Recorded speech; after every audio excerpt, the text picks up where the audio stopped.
and do what I can and serve in the capacity of worship. And then he allows me to go and like creatively do these things on stages and platforms that I may, like, honestly, I couldn't do without him, right?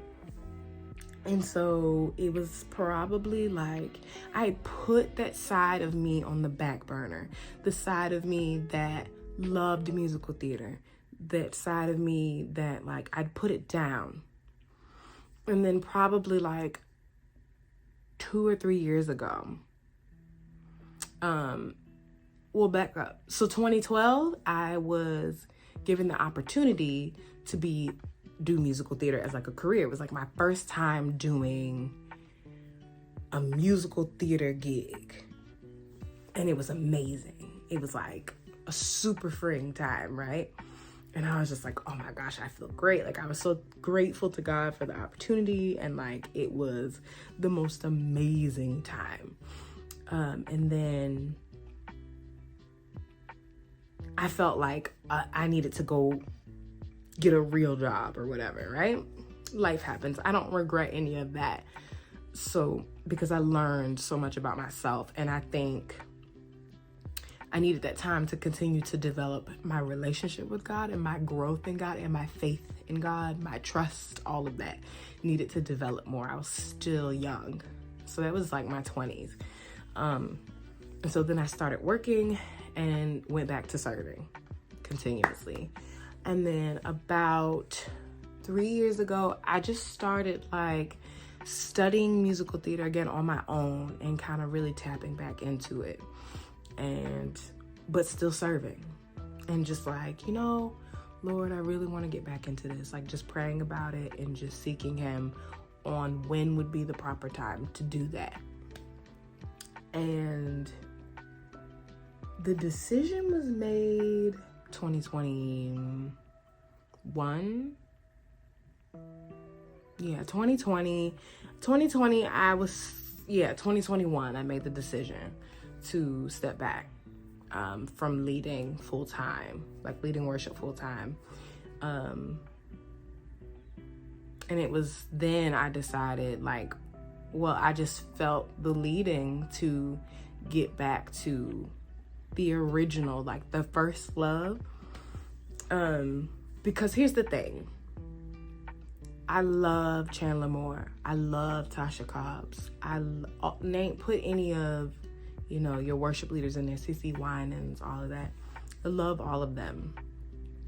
My heart for worship and my love of worship, I love it so much.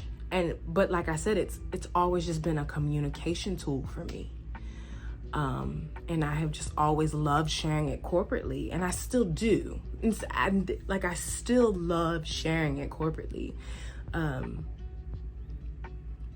I just don't like doing it as a job. Like, I don't want it to be a career.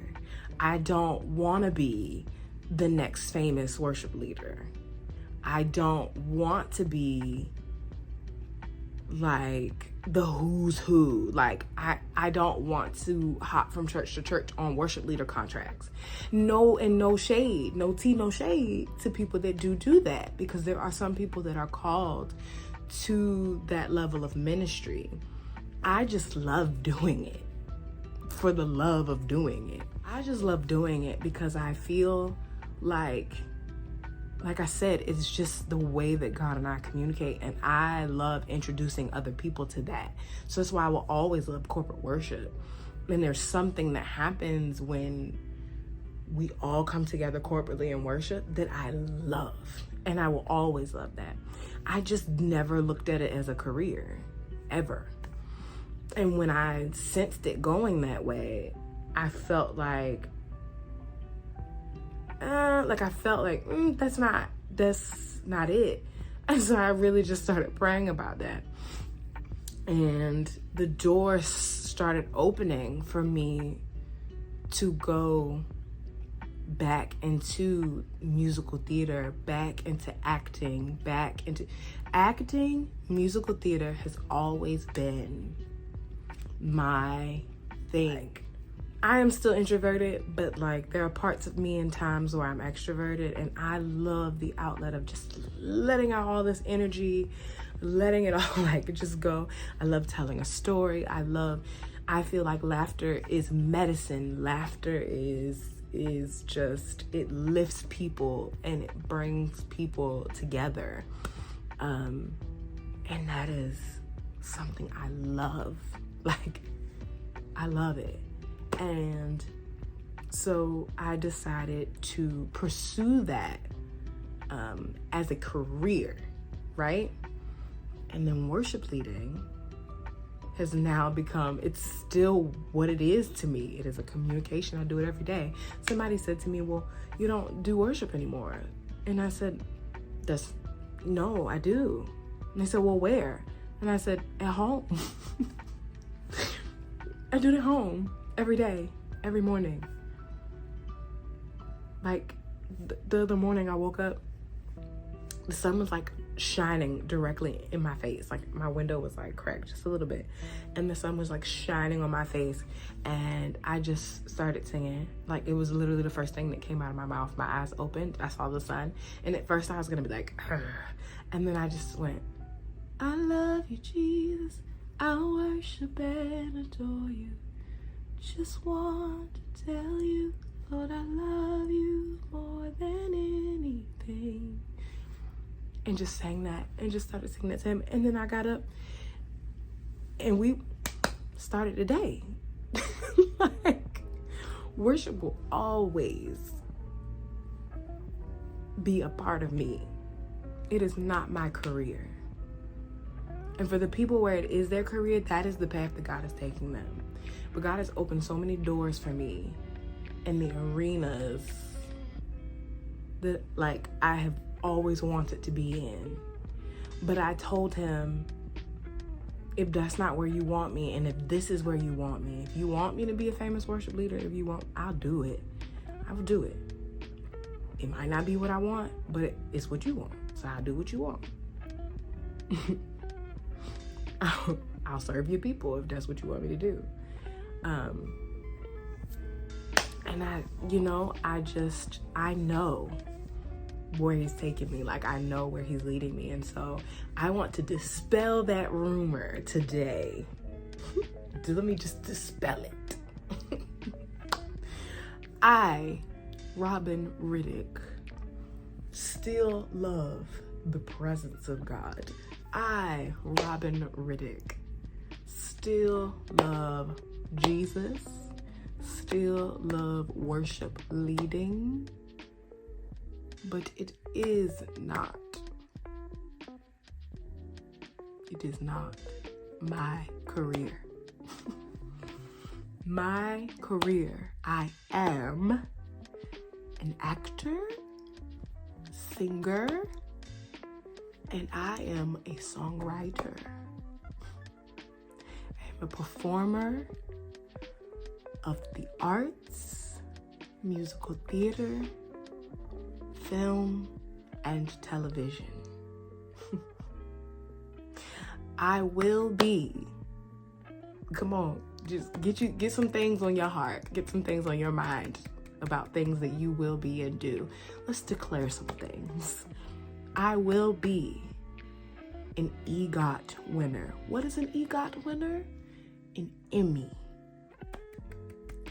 Grammy, Oscar, and Tony Award winning actor.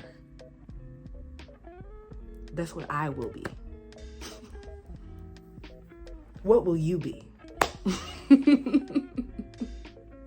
And all the while, I'll do it with my hands lifted and worshiping Jesus.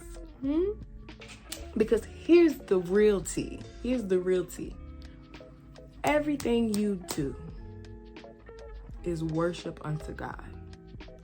And if he has put multiple gifts in you, and you are refusing to acknowledge the other giftings and the other calls, and you are neglecting them to just focus on one, either because you don't want to do what the other ones, you don't know about the other ones. You are fearful of the other ones. You are operating in disobedience because he wants you to do them all. He wants you to hone in on all of them. He wants you to learn all of them. He wants you to be completely, totally in fullness. I'm not saying pick up multiple things at one time if you can't handle it. I'm saying you stick to one thing, you steward it, but you realize and accept and acknowledge that there is more than one gift in you, more than one call.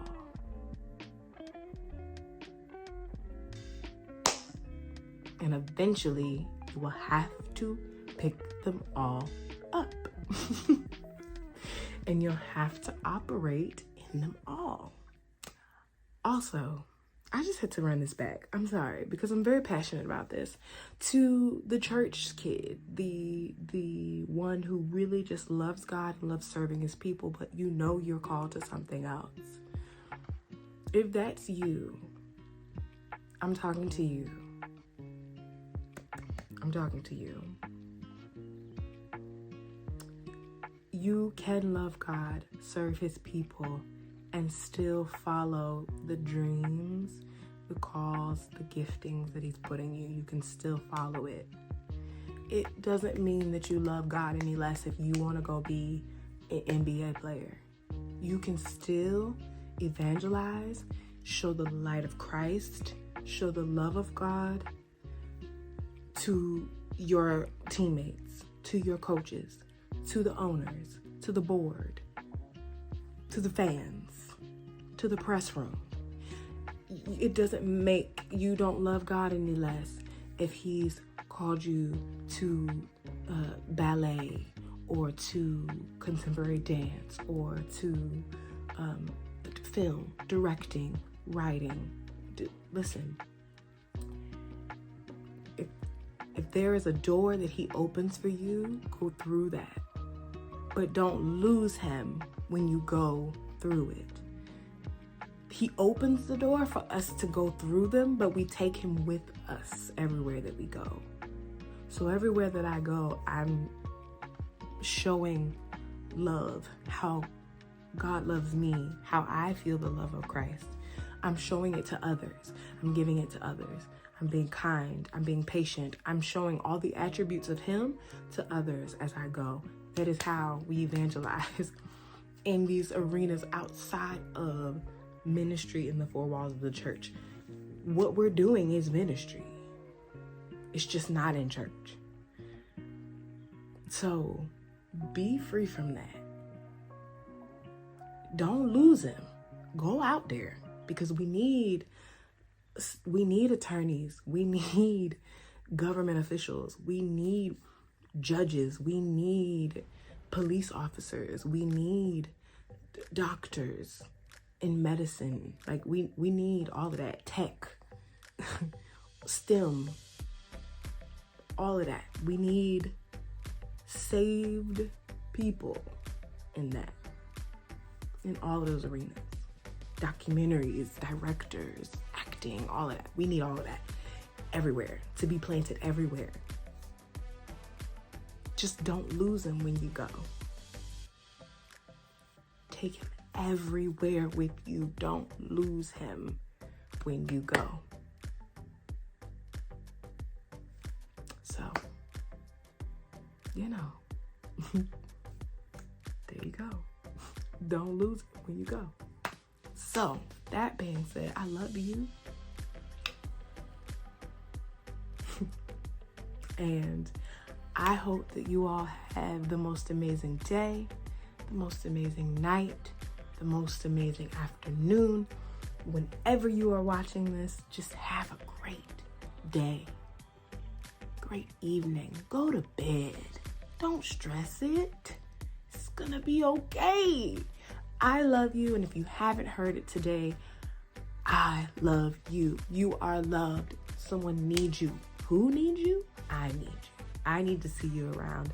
I need to see you the next time, and the next time after that, and the next time after that. So come back. Go in peace, go in joy, go in love. Be kind to everyone that you meet and see. You never know who needs it. You never know who needs your smile. You never know who needs your light, who needs your love, who needs that kind word, who needs that hello. You never know. So I love you all. And don't forget, like, comment, subscribe, share with someone who needs to hear this. I feel like there's some people that need to hear this. So share this with them. And I'll see y'all later. Peace.